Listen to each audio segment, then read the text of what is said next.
Welcome to Dare a New Belief, a place to discover what is possible for your life after the loss of a loved one, and where you will find inspiration, insight, support, and love, and hopefully a bit of laughter to help you through your day. Now, here's your host, Nada Hogan.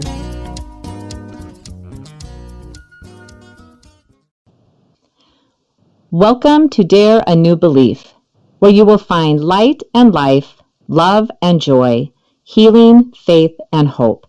A place where you get to believe in what is possible for your life. And today I have the great honor to bring back Patricia Pat Sheveland.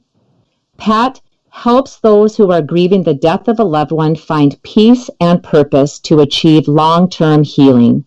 She is a registered nurse, a Spring Forest Qigong certified trainer, and a certified life coach whose sole, S-O-U-L, whose sole purpose is to be a healing guide for those who grieve. As a child born into a grieving family, she brings a unique perspective to family grief and is a compassionate and loving support to those who are mourning the death of their loved one. Pat is also a certified funeral celebrant, serving families who choose funeral and celebrations of life services outside of a formalized church. She is the Amazon best-selling author of How Do I Survive? 7 Steps to Living After Child Loss, and she lives outside of Minneapolis, Minnesota, in a multi-generational home with her family. Thank you so much for being here with us, Pat. Oh, thank you for having me, Nada. I'm just so honored. This is so fabulous. So, in part 1, we were talking about you found a couple of pictures, and they happened to be of your brother Greg, who had passed away when he was an infant, but he was 6 years older than you, and you had a deep connection with him, even though he had passed away. So listeners, please go back, because there's no way I can do any justice to try to do a synopsis of that. But that's how everything started off for Pat, as this little 5 or 6 year old girl. And then in 2012, she had this jolt of lightning where she heard Greg say to her, "I was born through you." And now this is where we're going to take off. So what happened after that plane ride with the jolt of lightning? And so here we are. You're back, you're landed, you start talking to your mom, you're sharing the book, Heaven is for Real. Your mom gets to have this connection and knowing that she gets to see Greg again. And then if we can pick it up from there, where I want to talk about how, because experiencing the loss of a child, now my daughter was 18, and I often wondered what would it be like at any age, right? Because one day or old, or 1 week, or 1 month, all of it be like, oh my God, that would be the worst. No, that would be the worst. No, it's just all the worst. So having to hold that in for, if I'm not mistaken, was it 60 years your mom? No, yes. Longer than that. 60 years that your mom had to hold that in, hold all that information in. And then to finally be able to, I love how you said that, allow those feelings to breathe or to have air. So how was it? How did she do that? And it was, I know part of the time, it was just how it was back in the day, but how did she do that? How did she just kind of hold all that inside of her and not explode? Well, that's a good question. Back in that, no one talked about it. I had asked her at the time, I said, did you and Dad ever talk about Greg? And this whole time of when he died, and she said, nope, never.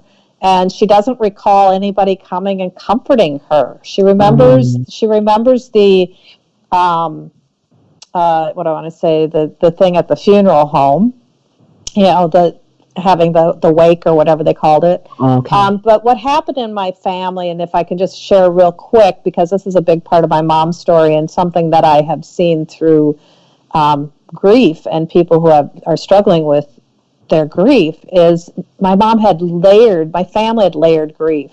So before my brother had died, I had a cousin who died. He was not quite 12 years old. And so it would have been a first cousin of mine. He had a ruptured appendix, and it was my grandmother on my dad's side, her first grandchild, and he died abruptly because of this, and very unexpectedly. And that was on a Saturday. A few weeks after that, his mother, my Aunt Eleanor, my dad's half-sister, she died unexpectedly from a brain aneurysm, also wow. on a Saturday. Oh, Then, a few weeks after that, my great-grandmother died, my dad's grandmother, who lived with Bobby and Eleanor and her family. She died. She was older, so probably of old age. I'm thinking probably from a broken heart. But then mm, she passed away also on a Saturday. So my mom mm, said you'd never wanted to answer the phone on a Saturday. Then all of a sudden, here my brother went and got his baby shots. I believe it must have been on a Friday. He got very sick immediately, and at 2 a.m. in the morning on a Saturday, oh, he had died. So oh, here they had four in their immediate family. So when I talked to my mom about that, I said, I feel so bad that you felt so abandoned and didn't feel that you had that comfort around you. But then mm, I walked her through saying, however, look at what happened. There was so much layered grief. I don't know that dad or his mother, your mother-in-law had even in them. They were in such shock over mm, all these deaths. And then, unfortunately, she felt robbed of all the compassion, and because everybody was in a fog, right. terrible fog. So Yeah. that was a very, and then she said she always said that she was strange. I must have been strange because people didn't come around. I must have been strange. But she had a friend, her friend Pat, who came to her after a bit and said, you need to snap out of this a little bit. You have two little boys that need you. So I'm assuming that my mom probably had a pretty significant depression and Um, breakdown after Greg had died. And so she had a 3-year-old and a 15-month-old, and she needed to take care of them. And she said she was very grateful for this friend of hers who did it with great compassion, because that kind of woke her up like, okay, I do have to go on living. yeah. Wow. So then she just went on with her life, and just didn't talk about it until Greg would have been 60. Wow. Wow.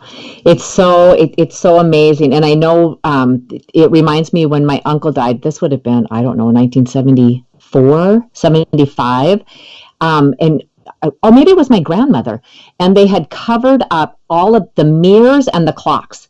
Like life just, and the blinds are drawn. It's so dark in the house, and it was the world just stopped. And I was still fairly young, and thinking, oh my God, this is like the worst feeling I have ever felt. And it was almost, yeah, it was almost like making yourself stay in that feeling and not doing it differently. There is no other way to do it. And, I mean, this was a grown person. And so there was conversation after that. But my heart just aches for your mother when you said, like, I just couldn't imagine not having support and people coming over and helping. And yes, and I would imagine a great depression, and then having two little kids, little ones that you're having to look after at the same time. So, oh my goodness. Mm-hmm. So you and your mom start these conversations, and then what are you discovering when you're talking with your mom? What all are you learning?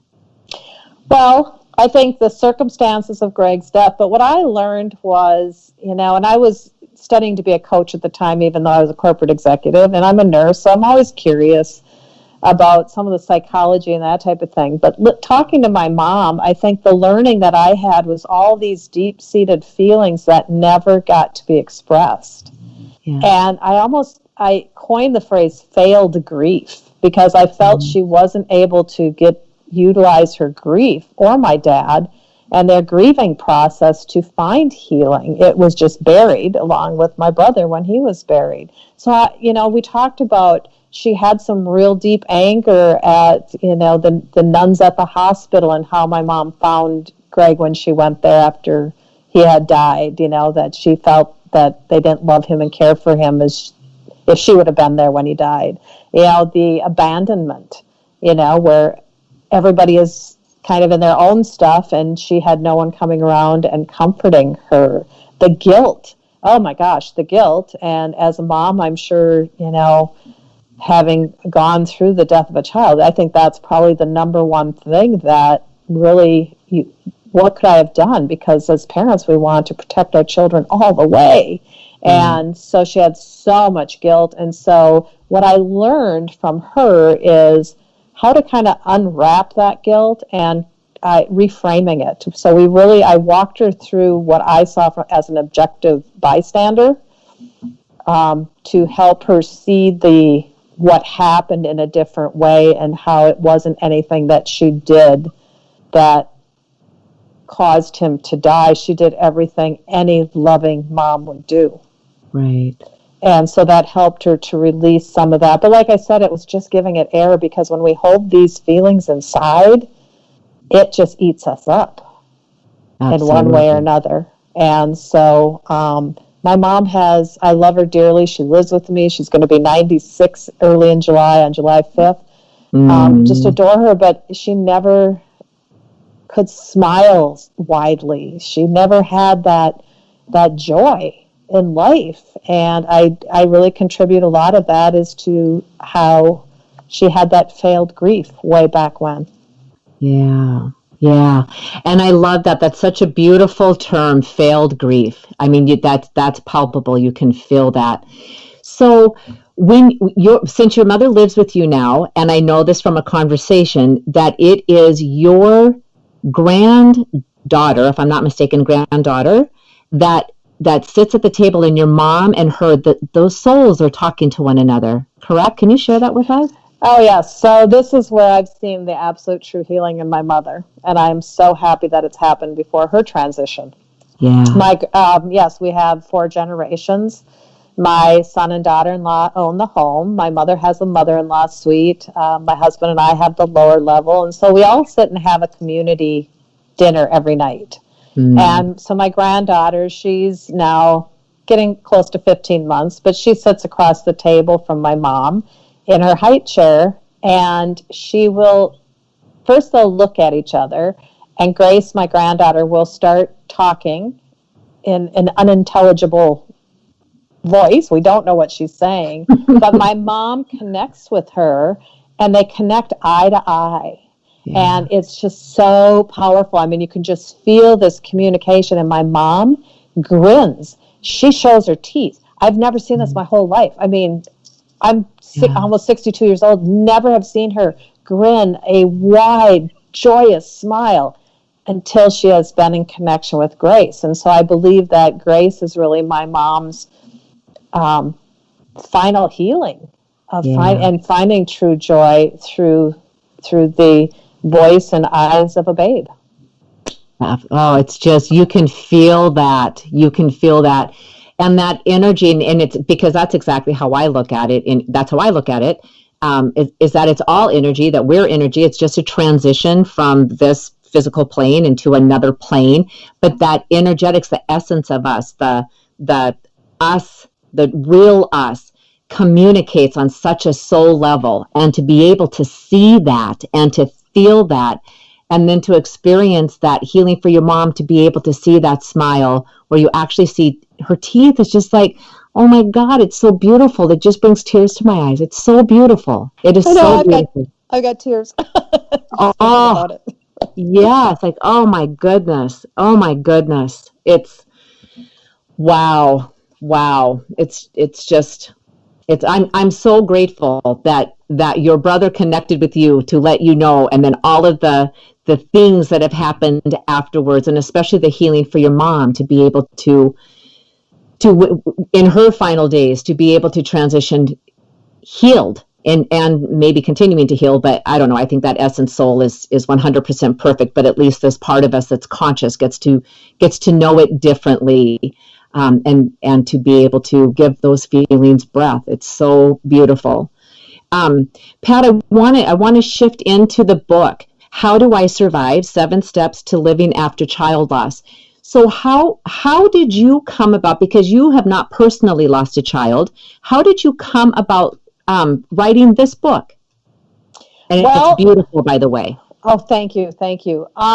I believe, so this is my belief, and we are all souls. I believe that my brother came back through me, and together our souls are we have our life purpose, our soul's purpose is to help, especially mothers, but families in their grief. I think that was, he needed to come back. His spirit and soul needed to come back to help that. And my mom's part of that process. So working with my mom, I started understanding what are some of the things that I could help her delve into and to help peel away those layers and heal from some of these emotions that were holding her back. And I'm a life coach. And when I started in life coaching, I was not going to do a specialized niche. I just knew that I loved to coach people for my whole life. And when I hung up my shingle, just as right at the get-go, two of my first clients, my very two first clients were grieving moms. Mm-hmm. One was 5 years out from the death of her son, who was 13 years old. And the other one was a woman that she came to me because she was grieving the death of her father. But as we talked, her child, who was 7 or 8 had died 30 years prior. And so we realized, and as we started working together, that there's all this buried grief that was within her too, that had really created struggles in her life. And so we started working on that with no intention that's why we started the coaching process. And so as I worked with more and more moms would come to me and more families. And as I was doing this work, I could really see what are the things that were really helpful for people to find that healing on this earth. Yeah. And I also saw what are some of the things that where I coined the phrase failed grief, where people really struggled. And so there were common denominators that I saw. So I took what I learned and put it into this book. What are the steps that can help really embrace the grieving as what it's there to do? And it is there for healing. That's what grief is. And grief is because we love so deeply. Had we never had loved, we wouldn't be grieving. But it really is a healing process. Yeah. That's what it is, and that's what it's meant to do. So I took all of that and put that into these steps. And so, as I say, I'm not the creator of the steps, so to speak, in this program. It's all the beautiful families, and especially the grieving moms, who have really shared the wisdom with me. And I was able to take that and put it into form so that we can help more families down the road. So that they have the ability to talk about it and do these things to really, honor their children and work through the emotions that are there. Yeah.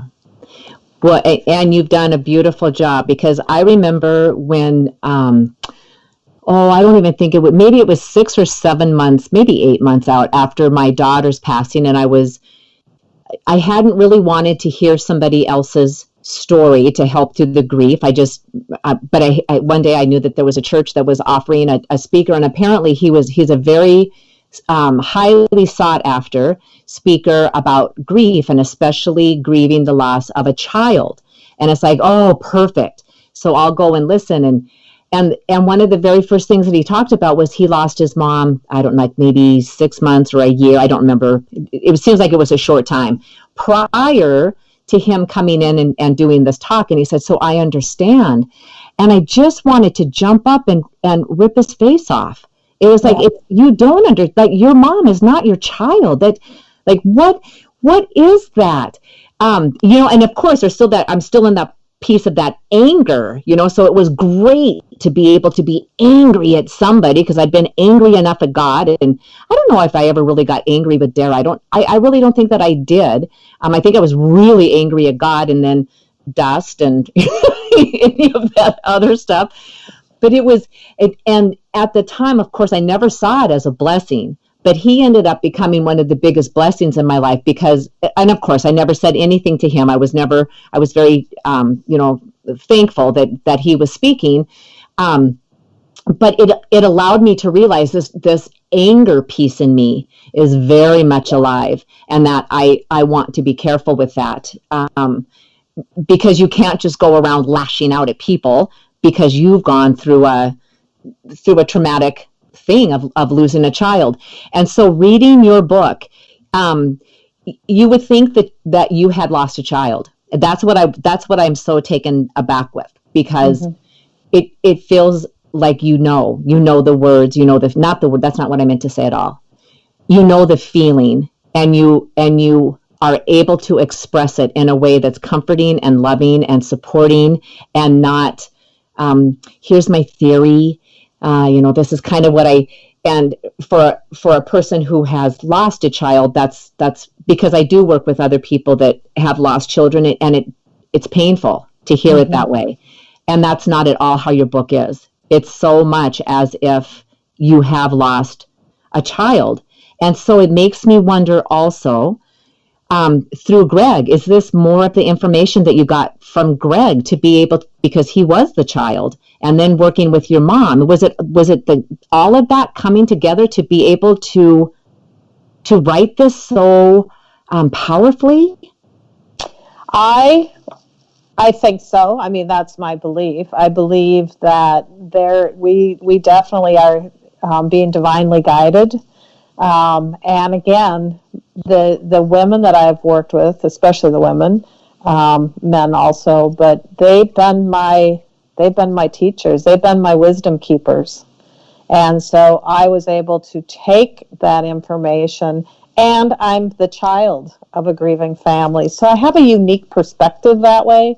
Yeah. Because I'm the child of, so I see things maybe a little bit differently, but yet I totally get it. Working with my mom, and I don't know, I can't really describe it, but I just feel like I was inside of her. I could feel all of those emotions, even though I hadn't done it myself. And so maybe it is that soul connection between all of us. I mean, I truly believe that my brother came to share that because he was the child, and I don't know, I mean, Yeah. I just feel all of this was all divinely orchestrated. Yes. And I'm doing what I'm supposed to be doing because that's what I've been called to do. And I know some people will say, but they all think that I've lost a child, and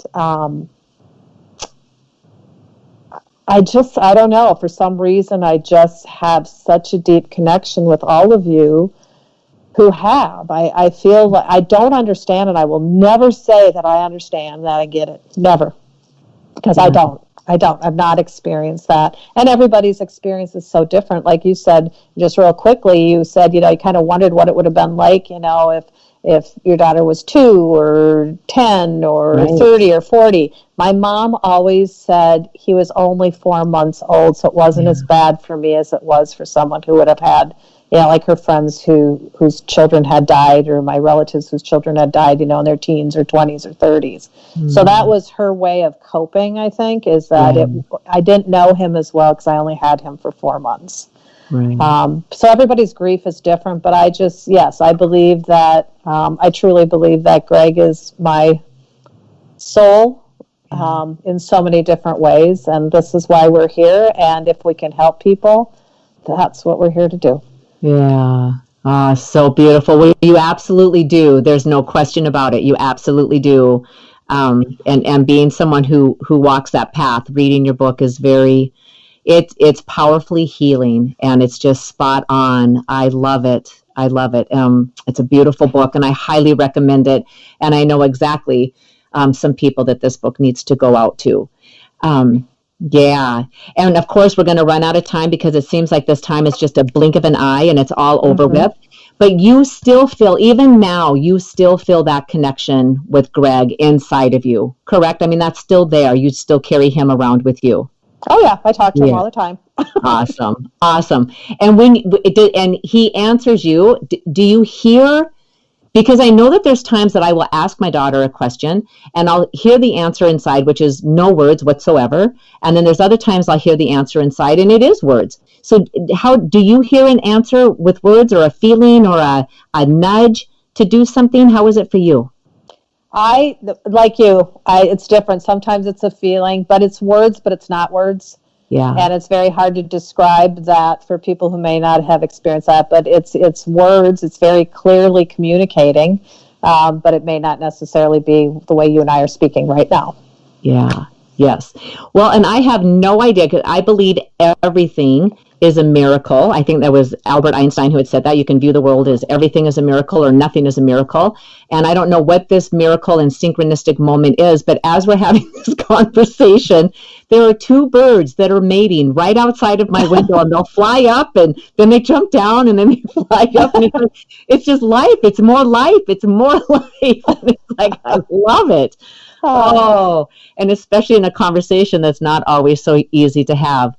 Pat, I'm so grateful that you are in my world, and that I have access to this book, and I have access to you, and how powerfully this can help heal other people's lives. And because you are a coach and you work with people that are grieving, and you are a funeral.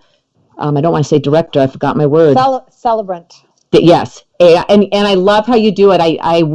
I don't know if you were doing this 12 years ago, but that would have been so beautiful because you're just in a panic. I never thought I would have to do this. Like, oh my God, where do you go and how do you do all of this stuff? I wish I would have known you.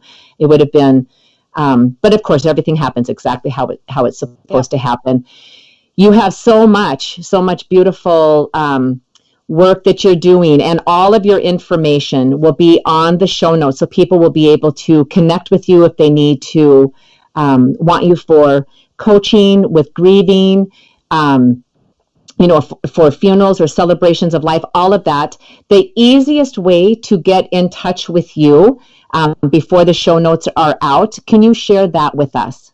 Yep, just email me, and it is Pat Sheveland, all one word, at msn.com. Okay, perfect. And then that information will for surely be in the show notes. And then there's also a link that will be in the show notes for a free ebook for the How Do I Survive? 7 Steps to Living After Child Loss. And I guess I've lost a child, so I know it's very comforting. Maybe even if you haven't lost a child, a loss of anything, because you have powerful words, powerful statements in here, and all of us have lost something, and all of us have grieved something in our life. And I want to thank you. I just want to thank you from the bottom of my heart. I feel so, I'm just very grateful. Thank you, Pat. I am so grateful to you and feeling so blessed and so glad that we connected. This is how it's meant to be, right? Yes, absolutely. And as soon as it is possible, I would love to sit down and have a cup of coffee and just a conversation and just be in that energy. And so I look forward to doing that very soon. Yes, I look forward to that too. Awesome. Well, thank you very much. And listeners, Pat's information, all of it will be in the show notes. Powerful woman, and the real deal. And I love being able to bring people on that are all about healing and helping, and helping this world to be the most beautiful place that it is supposed to be. So thank you again, Pat, and thank you, listeners. Wishing you the most beautiful day and most beautiful week, and we will see you here again next week. Bye-bye for now. Thank you for spending time with us today. Please go to nadahogan.com for show notes and other information you can use right away. If you like what you heard here, please subscribe to our show, and don't forget to rate and review right there on Apple Podcasts, Stitcher, Google Play, or wherever you get your shows. And don't forget to tell your friends about it. We'll see you next week.